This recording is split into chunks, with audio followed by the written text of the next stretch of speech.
right, it is time to look at February's reading, reflection, and wrap-up, and stats, and all the things. Hey everyone, it is Shannon, and I'm super excited to be here today and to share with you my February reading, reflection, and stats video. In these videos, I go through the statistics of what I read, I look at series versus standalone, I see how I did on my projects and challenges for the year. Generally speaking, I do look back at my monthly TBR, reflect as a whole, but I might not do that this month, but I'll get there when I get there. And then I round things off by talking about some of my favorites of the month. I will leave jump links down below as well as a table of contents so you can hover over the progress bar if there is one particular part of the video that you are more interested and want to get to right away. And because I know these ones can be a bit longer. It has been a while since I've done one of these, so I might be a bit rocky, but let's just get right into it, starting with, as always, the stats. So in the month of February, I read 25 titles for a total of I read 25 titles, and over the 28 days of February, I read 4,485 pages. I actually do that by my daily page count, not the total of the books, although oddly, they always end up pretty similar to each other. So I had a daily page count average of reading 160 pages a day. My best day, I read 453 pages. Wow. And my worst day, or my lowest count day, I read donut, nothing, zero. I had a 0 day. It's okay, it happens. Now we're going to look at the breakdown of titles by title type or length. I read 1 comic, 4 comic bind-ups, 1 graphic novel, 2 picture books, and 6 volumes of manga for a total of 14 sort of visually based works. I read 1 nonfiction title, which is pretty low for me actually, and I read 1 short story, 1 collection, 3 novellas, 1 play, 1 kids novel, 1 YA novel, 1 adult romance novel, and 1 adult novel. As I separate those out. My average page length per title was 156 pages, so that is on the lower side. I do read a lot of shorter works, and I am 100% okay with that. In terms of genre breakdown, I read 1 science fiction work, 1 urban fantasy, 1 play, and I know that play isn't really a genre, but it's, for right now, I'm just considering it a genre because it's hard to, because would it be drama? Are there going to be any novels or short stories that are going to be dramas? So I might as well just leave it as play. So that's my thoughts there. I might change it as the year goes on. I'm trying to simplify my genres because when I did my end of year stats last year, I had a lot of genres, so I'm trying to simplify. Okay, so 1 play, 1 mystery, 1 nonfiction productivity title, 2 that I'm considering culture or social studies or social awareness. I'm not quite sure what the best subgenre or genre that is there, but that's what I'm working with so far. I read 1 erotica title, 3 romances, including 1 contemporary, 1 historical, and 1 suspense. I read 3 adventure titles, 5 thrillers, and 6 sports. Simplifying by adding sports. I'll explain that more when I get to that one. In terms of the format breakdown, I read 1 audiobook, which is pretty normal for me, 1 paperback, 1 trade paperback, 1 hardcover, 2 on my Kindle, and 18 on my Fire tablet. So again, Fire tablet is reigning supreme. In terms of the ratings, I gave 1 book 5 out of 10, or 1 title, 5 out of 10, 1 6 out of 10. I had 5 that were 7 out of 10s, 3 that were 7.5 out of 10s, 1 that was 7.75 out of 10. I leave the 0.5s usually for works in series where I'm just trying to say I like it better or worse than something else. I gave 6 titles 8 out of 10, 4 titles 8.5 out of 10, 1 title 9.5 out of 10, and 2 titles 10 out of 10. That's pretty good for me. I am very, very stingy on the 10 out of 10s. My average rating was 7.84, which is up from last month, which was 7.37.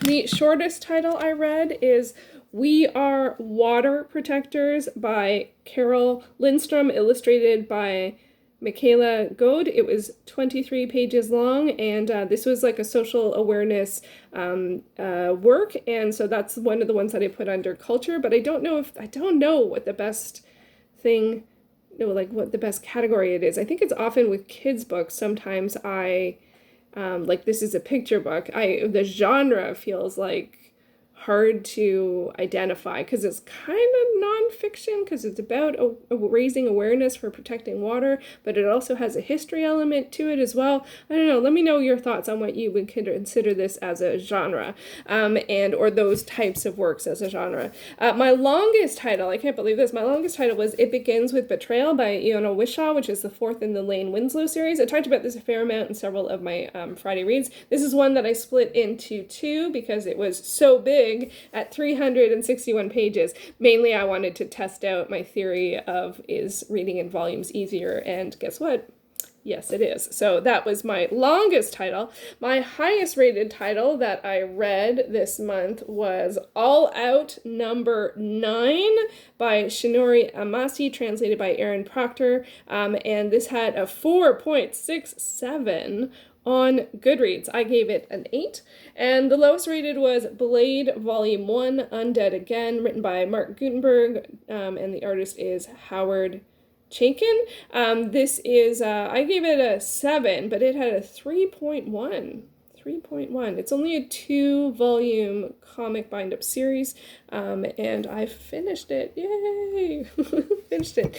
The most popular title that I read this month, or I read in February, so the one that had the most ratings on Goodreads, was actually Equus by Peter Shaffer. This was the play that I read. It is from 1973. Now, this just sort of gives you a sense of how popular the works that I'm reading are, because honestly, a play from 1973 was the most popular work, and it had 18,662 ratings, which is not a huge amount. It's not a huge amount. I guess this is kind of like a modern classic, maybe? I think. I enjoyed it. And the title with the least ratings was All Out, Volume 9. This only had 3 ratings. So sometimes I wonder, with something in terms of ratings, like the highest rated, lowest rated, should I have a minimum number of ratings to include it? I kind of feel like I don't think so, because it's, well, one, it's more work, but two, but also, if you're going to read to the 9th volume in a series, the ratings are generally going to be higher. But anyway, so that was the one that had the least ratings at 3. The oldest title I read was Equus from 1973, and the newest title I read was actually an in-year release. I read Impact Zone by Julianne Lindsay. This is the 3rd in the Tactical Crime Division Traverse City series. So that was the newest, an in-year release in February. That is almost unheard of, I gotta say. So now we're going to talk about series versus standalone. Out of the 25 titles I read, 21 were works in series and 4 were standalone. So that means 84% of my reading was series reading. That is high even for me. Usually I'm more in the sort of 75%, but 84, that's pretty high. I ended up starting 7 new series. I read 8 works that continued series. I caught up with 1 series. I completed 2 series, which was Blade, and also completed The Magic Misfits. So that was awesome. And then I had 3 sort of other situations, which were like reading a book in the middle of a series, but not planning on continuing to read the series, or reading an additional title in a series that was already completed. So I had 3 books that were series reading but sort of didn't fit any of the other categories, just to make things more complicated. And speaking of complicated, okay, so now we get to projects and challenges. So this year I haven't done what my yearly goals are, reading goals are yet. I have filmed it. I don't know, it just doesn't, I don't know, I don't think I'm going to end up releasing it. 1, it's already March, and 2, a lot of these are just reprisals of things that I've done already before. It's just I'm reading X amount of book for this particular series or this particular project or challenge that I've been working on through the years. I want to, finish X amount of series. I want to do my A to Z challenges. So a lot of it is just reprisals. So I don't know how I feel about it. I kind of feel like sometimes the more specific I get on sharing things, the least successful I am at achieving the goal, which totally sucks and kind of counters a lot of sort of like the accountability things. But I don't know, it's just something that I've noticed, so I'm being resistant to releasing it. So I don't know. I might do what I did last year, which is when I complete a challenge, do a wrap up or something like that. And I do often mention my challenge in my Friday reads and in these videos. So yeah, I'm not quite sure how I'm going to move forward on that. But that being said, I will share that I have 50 projects and challenges that I'm working on this year, which is up from 37 last year. I did sort of separate out a few things, so I would remove the need for using decimals. For example, one of the things that I added in this year was that, like for example, my sci-fi, fantasy, and weird exploration, it's a lot of books are books in series. So the goal for the challenge is often to read the first book in a series, but then if it's like a 4-book series, do I consider that I got 1 point for that project or challenge, or 0.25?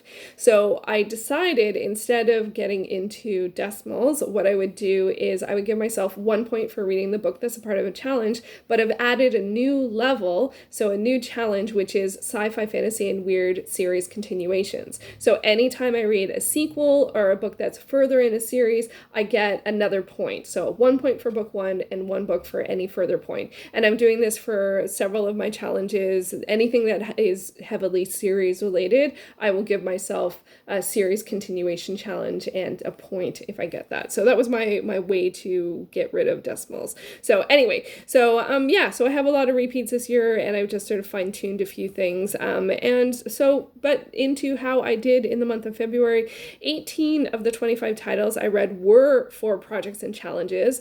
So 68% of my reading was project and challenge related. Yay! And I'm at 38 different challenges with those titles. So that gives me 5.01% into my goal, or added to my goal. And so far, in addition to what I read in January, I'm at 10.81 complete in my challenges for the year. It's amazing. I'm doing this similar idea for my film goals for the year. I have made a bunch of challenges, and like it's a very similar structure. And I am actually, so for reading, I'm at 10.81, and for my film watching, I'm at 10.8. So I have a feeling that 5% a month is kind of like my happy place because it seems to be where I am sitting for both of those challenges. And so overall, if I add up all of the different challenges for this year for reading, it is actually 799. Oh, did I not do the math before it? Seriously. Last year it was 713. And most books count for multiple challenges. I don't do that it has to be for one. If I read a book that hits a lot of my different priorities, I get a point per project or challenge. And so it is also up from going up to 799. I think adding the series continuation element, that's a new element, so the number is increasing. So I don't actually anticipate to hit 100%. Last year I got to just over 50, and I was really, really happy with that. So so that's how my projects and challenges reading is going. I am really happy with it. I have retooled my spreadsheet so that it's a bit more evergreen, so that when I have projects and challenges that I do year over year, it'll be easier to sort of copy paste last year's to this year's. Last year I had a lot of like things where I had to like fill in like half of a cell, and so for this one I actually just split things out into 2 cells. Like for example, like I'm doing A to Z challenges for graphic novels and comics, as well as manga, as well as reading. So I did one cell that said A to Z romance novels, and then I had a second cell that has like A, B, C, D, E, like has the alphabet, and then in the third cell I can write in the title. So that way I'm not, before I had it like A to Z challenge letter A, and so I would have to go into the cell and type it in. This one I can just copy paste the title, and so it's formatted easily, and it's much more easier to sort it to see which ones I've done and which ones I haven't, because I also added like a monthly column, like January, February, March, April, and then I just put like a 1 or a 0 for if I've actually done it. So I do not need to go into spreadsheet talk there. But yeah, so I just reformatted that. So I can, if I do this year over year, I can easily copy paste the A to Z romance, A, B, C, D, E, F, G, and do that year to year. or if I have a list that I'm working through, it's in its own cell. It's like all of like my those books or all my sci-fi, fantasy, and weird, and I have a different cell to indicate whether or not I've read the title. So it just makes it a lot easier. It was a lot of work to set up, but I think it's totally worth it because it makes it more evergreen and I can use it year after year.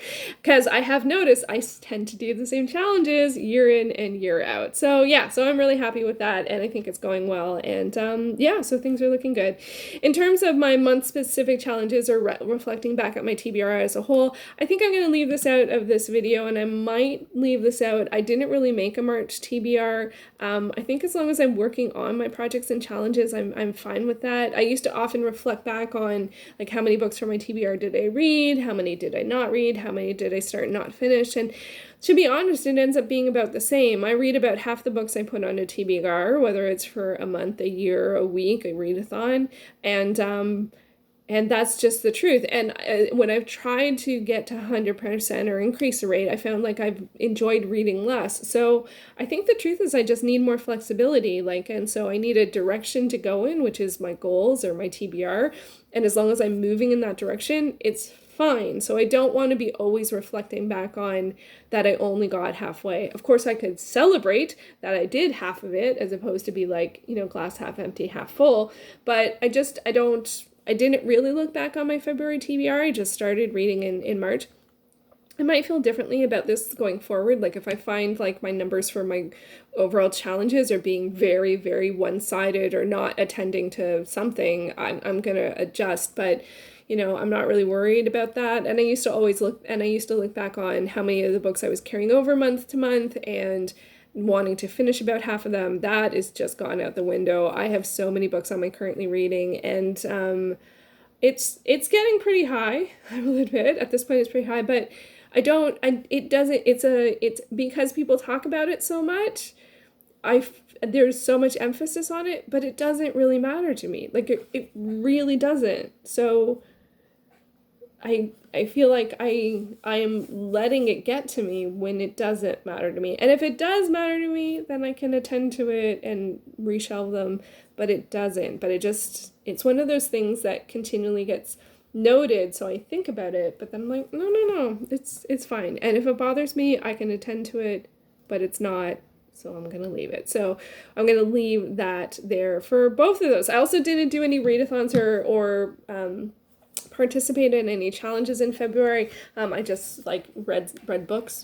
I did a couple of buddy reads and a couple of book club reads. But I think I did them, but I don't have too much to say about them. So yeah, so really that was a lot of talk about not talking about something. So anyway, let's get to some of the fun stuff, and we're going to get to my favorites of the month. So I don't remember, 6, 8, 1, 2, we have, anyway. We're going to start. So here are my favorites. So the 8th volume of All Out by Shiori Amase. This is the sport manga. I read 6 volumes in this sport manga. It follows rugby. I talked about this a fair amount in my Friday reads over the past couple of weeks. I sort of like some of it I enjoyed, some of it I was like, but this volume I really did enjoy. It's the 8th in a series, so I'm not going to go too much into it, but I did like some of the events that happened. I'm starting to understand the characters better, and I enjoy seeing rugby. I think it's actually depicted quite well, and it's just fun to enjoy and to read. I have since caught up with this series in terms of what the library has, and I keep on going. This was my pick for my A to Z manga challenge, and I think I might try a little bit more picking and sticking once I've chosen something and I enjoy it enough to keep reading. So this one, I read a few volumes, I put it aside, I read my B and my C letter, and then I came back and finished this one. And now I'm going to go back to C, which is Creature, and I'm going to work on that one. So I think that is going to be a new style for me. I wonder if I won't get all of the letters if I do it this way, or maybe I'll have to pick some series that I only have the first one, like the B volume, or the B manga, they only had volume 1, so I was caught up. So anyway, but I did enjoy it. This was the sports manga. It is, I think it's labeled as seinen, but I wonder if it's really geared towards women.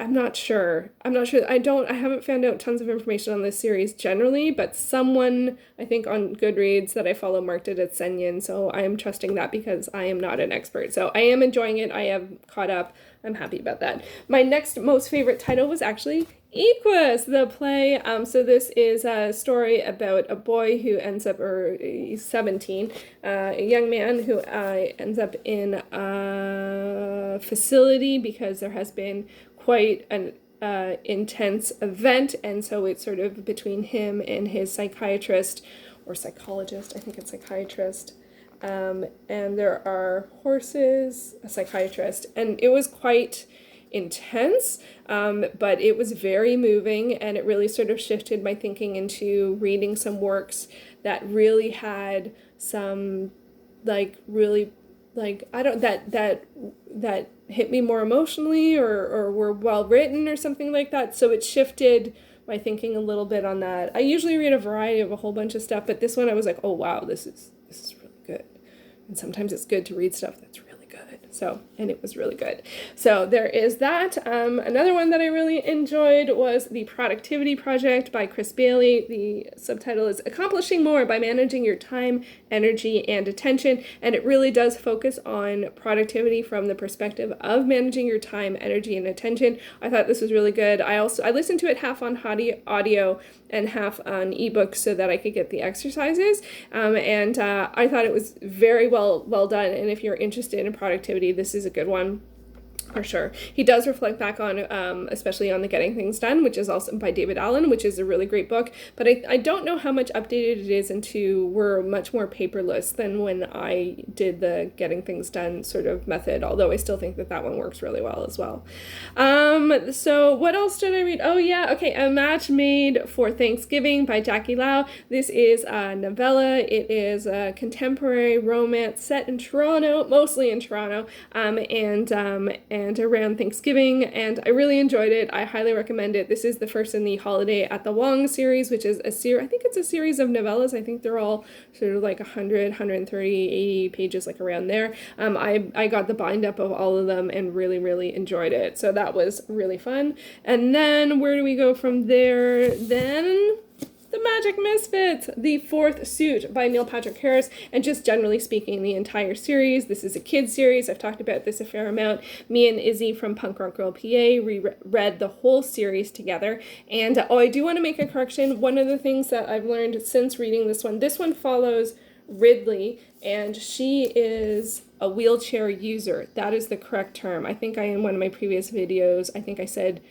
a character in a wheelchair, but a wheelchair user from some research is apparently the right thing to say. So Ridley is a wheelchair user, and she is the protagonist of this book, and she's a bit of a grumpy pants. She is a grumpy pants. And I appreciate seeing from that perspective. It was actually something that we don't see very often, and especially something that we don't tend to, it's a kind of character that we don't tend to get a lot of sympathy for, and I think that is not great. So this book really showed me that, and I appreciated seeing that. And just the whole thing is about a group of, it's a kids series, it's illustrated. I've talked about this series a fair amount. Illustrated, that's a small illustration. Where's another one? There's another one. There's Ridley. And yeah, and I really enjoyed it. If you like kids' books, especially about groups of misfits and magic, like card tricks, and it has card tricks, this whole series is really great. And yeah, and there's lots of representation, and really appreciate, including male-male marriage, adoption, like it's just, I really appreciate it. So yeah, so me and Izzy read this whole series, and it was fantastic. So that is one of my favorites. Also one of my favorites this month, Narwhal, Unicorn of the Sea by Ben Clanton. I missaid his name in one of my previous videos.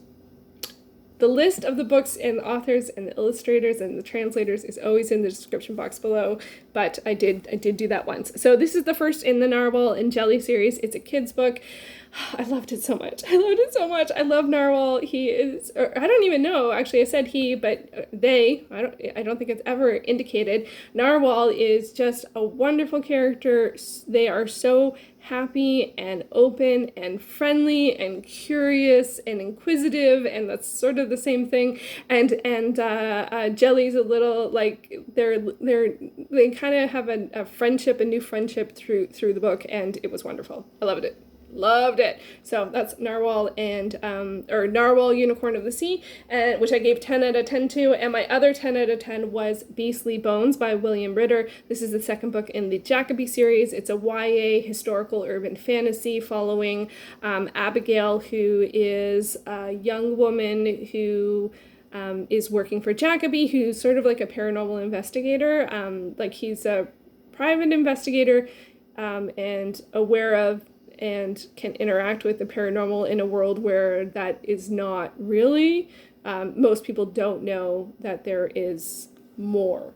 And and this was great. This was so great, and it actually sort of gives some sense of like a overarching plot throughout the 4-book series, which I didn't know if there was going to be something, but it looks like there will be, and I love it. I love Abigail as a character. There's something that happens in this book that made me so happy, but it's a spoiler, so I'm not going to say it, but I just, like, it was just great to see a female character, from her perspective, and I just was really impressed by it. And so love this series. I definitely want to continue this series. So there you go. There are thoughts on some of the books that I read, some of my favorites, some of my stats, some of my goals. That's pretty much it. I know February's come and gone. March is not going as well, but February actually did go pretty well, and I read a fair amount of things, and I had a lot to think about, and I learned a lot, like, about my reading and about, and I've shifted some things, so it's a bit clunky, and that happens when you shift. It takes a while to find the new path, so I feel like that's where I am right now, but like February seemed to go pretty well. So I hope that you had a good reading month. Let me know, what was maybe your favorite book of February? Have you made goals for the year? Do you have 799 different projects and challenges? No, I have 799 different, like, points I'm trying to get. I have 50 projects and challenges. Shoot for the stars. Shoot for the stars. Okay, that is all I have to say. Thank you so much for watching, and I'll be back soon with another video. Take care.